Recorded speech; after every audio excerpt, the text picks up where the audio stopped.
పేదలు, యువత, రైతులు, మహిళల పురోభివృద్ధి లక్ష్యంగా కేంద్రం 2025-26 బడ్జెట్ను పార్లమెంటు ముందు ఉంచింది. వికసిత్ భారత్ దిశగా సంస్కరణలు కొనసాగిస్తామని చెప్తూనే సంక్షేమానికి పెద్దపీట వేసింది. 10 రంగాలకు ఊతమిచ్చి అభివృద్ధిని పరుగులు పెట్టిస్తామని ప్రకటించింది. దేశంలో ప్రాంతీయ అనుసంధానతను పెంచేందుకు కొత్త పద్ధతిలో మరింత ప్రాధాన్యం ఇచ్చింది. ఎంఎస్ఎంఈల ద్వారా ఎగుమతుల్ని రెట్టింపు చేస్తామని వెల్లడించింది. వేతన జీవులకు 12 లక్షల వరకు ఆదాయ పన్ను మినహాయింపులు కల్పించింది. మొత్తంగా 50 లక్షలకు పైగా కోట్లకు పైగా వచ్చే ఆర్థిక సంవత్సరానికి బడ్జెట్ను కేంద్రం ప్రతిపాదించింది. కేంద్ర ఆర్థిక మంత్రి నిర్మలా సీతారామన్ వరుసగా 8వసారి కేంద్ర బడ్జెట్ను పార్లమెంటులో ప్రవేశపెట్టారు. అభివృద్ధికి, సంక్షేమానికి పెద్దపీట వేస్తూ 2025-26 ఆర్థిక సంవత్సరానికి సమతుల్య బడ్జెట్ను ప్రవేశపెట్టారు. పన్నులు, పట్టణాభివృద్ధి, మైనింగ్, ఆర్థిక రంగం, విద్యుత్ నియంత్రిత విధానాల్లో సంస్కరణలు తెస్తామని ప్రకటించారు. మొత్తంగా 50,65,345 కోట్లతో సీతారామన్ నూతన పద్దును ప్రవేశపెట్టారు. రెవెన్యూ ఆదాయం 34,20,409 కోట్లు వస్తుందని ప్రతిపాదించారు. మూలధన ఆదాయం 16,44,936 కోట్లు ఉంటుందని అంచనా వేశారు. రుణ వసూళ్ల ద్వారా 29,000 కోట్లు, ఇతర ఆదాయం 47,000 కోట్లు, అప్పులు, ఇతర రుణాల ద్వారా 15,68,936 కోట్లు సమకూర్చుకుంటామని ప్రతిపాదించారు. మొత్తం వ్యయాన్ని 50,65,345 కోట్లుగా ఆర్థిక మంత్రి ప్రతిపాదించారు.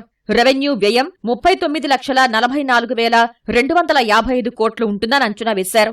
వడ్డీలకు, చెల్లింపులకు 12,76,338 కోట్లు ఖర్చు చేయాల్సి ఉంటుందని తెలిపారు.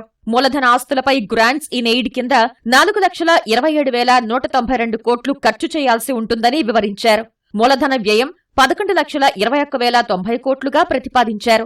రెవెన్యూ లోటు 5,23,846 కోట్లు ఉంటుందని తెలిపారు. ద్రవ్యలోటు 15,68,936 కోట్లు ఉంటుందని అంచనా వేశారు. పేదలు, యువత, రైతులు, మహిళల పురోభివృద్ధే లక్ష్యంగా బడ్జెట్ రూపొందించినట్లు ఆర్థిక మంత్రి వివరించారు. In this budget, the proposed development measures span 10 broad areas focusing on Garib, youth, Annadata and Nari, spurring agricultural growth and productivity, building rural prosperity and resilience, taking everyone together on an inclusive growth path, boosting manufacturing and furthering Make in India, supporting MSMEs, enabling employment-led development, investing in people, economy and innovation, securing energy supplies, promoting exports and nurturing innovation. For this journey of development, our 4 powerful engines are agriculture, MSME, investments and exports.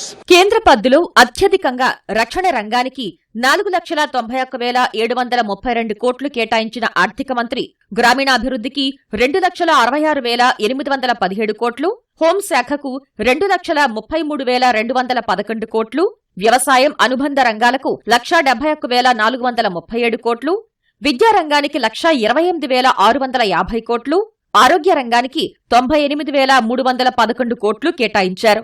పట్టణాభివృద్ధికి 96,777 కోట్లు, IT, telecom రంగాలకు 95,298 కోట్లు, ఇంధన రంగానికి 81,174 కోట్లు, వాణిజ్యం, పారిశ్రామిక రంగాలకు 65,553 కోట్లు, సామాజిక సంక్షేమ రంగానికి 60,052 కోట్లు, శాస్త్ర సాంకేతిక రంగానికి 55,679 కోట్లు కేటాయించినట్లు ఆర్థిక మంత్రి తెలిపారు.